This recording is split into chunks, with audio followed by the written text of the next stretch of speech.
Que falar desse duelo é a reação do Galo, e time que começou com o Hulk no banco, hein? Essa foi a surpresa, né, do Cuca para esse jogo. O Cuca ele pensou assim, o time não tem ido tão bem nas últimas partidas, eu vou solucionar esse problema, vou tirar o melhor jogador do time, que o time vai deslanchar. Não foi o que aconteceu, né? O Ceará deitou e rolou no primeiro tempo. O Everson fez 2 grandes defesas, um milagre, e o Ceará foi senhor do jogo. Até porque ele mexeu também no esquema tático do time, né? Ele colocou o Vitor Hugo como um dos zagueiros, deslocou o Alonso para fazer a lateral esquerda, tirou o Rubens daquele setor, colocou o Igor Gomes para sair jogando mais uma vez, deixou o Rony isolado, tudo isso no primeiro tempo, e ainda sem a sua referência técnica, que é o Hulk, que deu entrevista depois do jogo falando que estava bem para jogar, que tinha condições de jogar o tempo inteiro, até porque agora vai ter uma parada de 10 dias, né? Inclusive folga para os jogadores do Galo na segunda e na terça, e depois vai ter uma preparação específica para o jogo contra o Internacional, o último antes do Campeonato Mundial.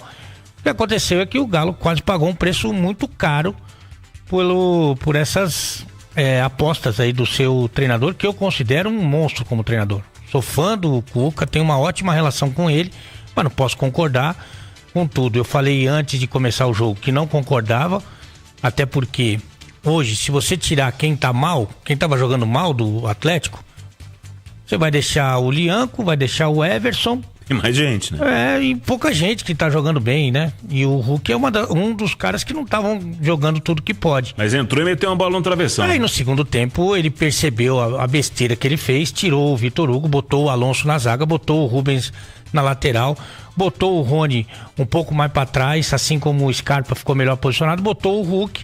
E o time jogou muito melhor no segundo tempo. Não é que jogou melhor, jogou muito melhor no segundo tempo. E aí numa pedrada que o Rony deu de fora da área, sem chances pro Fernando Miguel, fez o gol e depois conseguiu se segurar. Vitória muito importante pro Atlético, que volta a figurar ali entre os primeiros na tabela de classificação. São 7 jogos sem perder pelo Campeonato Brasileiro. E principalmente o Atlético ganha um tempo maior para se preparar para o jogo contra o Inter, e depois da parada do Mundial tentar com os reforços, com os jogadores que podem sair do departamento médico, tentar um sprint aí no segundo semestre, que é onde tudo acontece, né? As fases decisivas das Copas, os jogos mais importantes do Campeonato Brasileiro. Agora, o Cuca falou que ele pensou, a estratégia dele é de deixar o melhor jogador do time no banco, segundo o próprio jogador, estava saudável para jogar, fazer as improvisações que ele fez no primeiro tempo. E aí, não sei se estava na estratégia do Cuca, que os jogadores do Ceará iam perder um montão de gol, que o Everson ia fazer um milagre, que o Rony ia chutar no segundo tempo uma bola do meio de campo e acertar na gaveta, porque aí depois que ganha, o cara vende qualquer ilusão. Mas o Cuca errou na escalação e o Galo sofreu demais no primeiro tempo, e no segundo tempo, ainda bem, conseguiu o resultado positivo, que é fundamental para a sequência da temporada. Vamos acompanhar o que disse então o técnico Cuca após a reação à vitória atleticana. E você acha que a gente jogaria um segundo tempo igual a gente jogou se eu entro como entrei no primeiro tempo, tendo jogado quinta-feira até meia-noite, e o adversário com 50 mil pessoas a favor, com 10 dias de trabalho, sem viagem? Então é o risco que o treinador corre. Ninguém tirou o Hulk do time. Nós estrategiamos em ganhar o jogo com ele no segundo tempo. E isso foi conversado com o jogador. Nós não podíamos perder no primeiro tempo. Porque a gente tinha que equilibrar as condições físicas para no segundo tempo ganhar. E aí a gente fez a estratégia, corre esse risco. Lógico que eu sei que eu sou criticado, porque entra só com um atacante e não tem ambição de ganhar, está com 3 zagueiros, enfim. Mas o resultado fala por si. E nós vencemos. Isso que é o mais importante, e eu acho que a estratégia foi perfeita. Lógico que é muito arriscado deixar um grande ídolo, uma referência tão grande como o Hulk fora, mas não foi por opção técnica, e sim por estratégia de jogo. Hoje era assim que a gente planejou e deu certo. Agora na sequência é diferente. Você vê, a gente teve um fracasso aí na quinta-feira, que as coisas não deram certo, 2 gols anulados ali, um pênalti assim, e a gente tem que estar provando todo dia, né? Se você hoje aqui não levanta a guarda e perde o jogo, é a crise anunciada, né? Time grande é assim. E nós fomos valentes, competimos até o fim, acabamos o jogo de igual para igual fisicamente com o adversário, com todos os fatores que eu falei, e não sofremos grandes sustos, né? Uma bola cabeceada que o Everson espalmou na trave no primeiro tempo, mas o segundo a gente controlou bem. É um jogo mais de inteligência, mais de posse de bola, não foram muitas situações de gol, mas como tinha que ser. E assim, foi exatamente isso que foi planejado, uma saída de jogo com 3 zagueiros para jogar, com os alas espetados, Natanael e Rubens, e com 2 meias, o Scarpa e o Igor Gomes com 2 volantes, exatamente.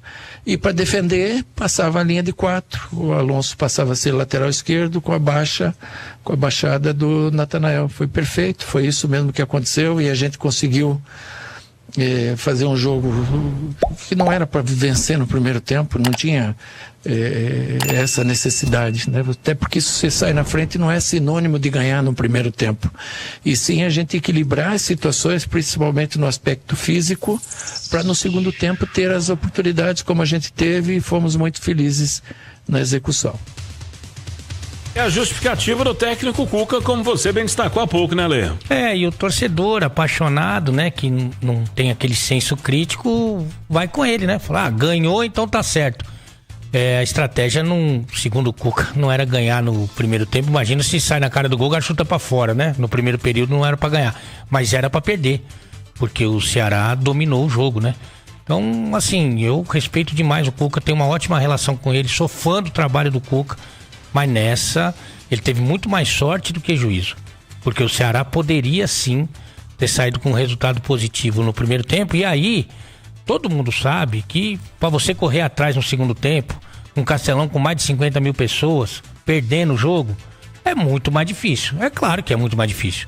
E aí o Ceará não teve competência para fazer o gol, para fazer valer o seu melhor momento no jogo no primeiro período. No segundo tempo, ele mudou o time. E aí você vai falar assim, não, mas você fez uma mudança, né? Você fez só uma mudança, você tirou o Vitor Hugo e colocou o Hulk. Não. Além dessa mudança, você colocou o Alonso na zaga, você colocou o Rubens no meio, você colocou o Rony e o Scarpa jogando um pouco mais atrás do Hulk, que é o melhor jogador do time, o centroavante. Porque a primeira bola do jogo ele meteu no travessão. Foi? Aí depois ainda ele colocou o Júnior Santos para dar mais poder de fogo. O time no segundo tempo foi bem. E eu acho que essa é a segunda boa notícia do dia pro torcedor do Galo. A primeira, evidentemente, é a vitória fora de casa. Mas a segunda boa notícia é que o time foi bem no segundo tempo. Mas no primeiro tempo ele não pode falar que... Olha, eu planejei jogar mal o primeiro tempo, sabia que os caras iam errar a finalização e no segundo tempo eu ia ganhar o jogo com um chute do meio da rua. Isso assim... Para quem tem um mínimo de discernimento, não serve. Agora, o importante é que o Galo vem numa tentativa de crescente, tem um tempo aí para se preparar melhor daqui para frente na temporada e conseguir um resultado muito valioso, muito importante. Não vai ser todo mundo que vai ganhar do Ceará lá não, viu? Mais do Atlético, Cláudio Rezende. Voltamos aqui direto de Fortaleza, a capital cearense, que hoje teve, né, a vitória do Galo com mais de 50 mil torcedores na Arena Castelão. E o Hulk no banco de reserva, segundo o técnico Cuca, foi uma estratégia. Conversou com o jogador na última sexta-feira e explicou que iria precisar dele, mais inteiro fisicamente, para entrar na etapa final e decidir o jogo. Por pouco, né, o Hulk fez o gol no início do segundo tempo, a bola bateu no travessão, depois saiu o do Rony numa batida com muita precisão, né, de fora da área, no cantinho do goleiro Fernando Miguel. O Galo, que nas duas últimas vezes que saiu de Belo Horizonte no Campeonato Brasileiro, venceu o Juventude, e hoje aqui o Ceará, que até então era um dos melhores mandantes do Campeonato Brasileiro. Galo, portanto, com o gol do Rony, com o Hulk entrando no segundo tempo, conseguiu vencer o Ceará e agora tem uma tranquilidade aí, 10 dias antes do duelo contra o Internacional, partida que vai marcar a estreia de Dudu com a camisa do Galo na Arena MRV. Os destaques finais aqui do apito final, Atlético, Cláudio Rezende. Jogadores do Atlético retornam no voo da madrugada. Às 2 horas vai partir o avião fretado com a delegação retornando a Belo Horizonte. Chegada já no final da madrugada, início da manhã, os atletas serão liberados e vão voltar a treinar só na quarta-feira à tarde. Tempo para o técnico Cuca preparar a equipe. O próximo jogo será contra o Internacional no dia 12, uma quinta-feira à noite na Arena MRV. Partida que vai marcar a estreia do atacante Dudu com a camisa do Atlético. Inclusive, no próximo sábado, quando os jogadores já retornarem da folga, o técnico Cuca já reservou a Arena MRV para um jogo treino, com a presença do Dudu e de jogadores que estão atuando menos, que precisam de adaptação ao gramado sintético da Arena MRV. O Júnior Alonso e Alan Franco estão liberados para servir em seleções em jogos das eliminatórias da Copa do Mundo.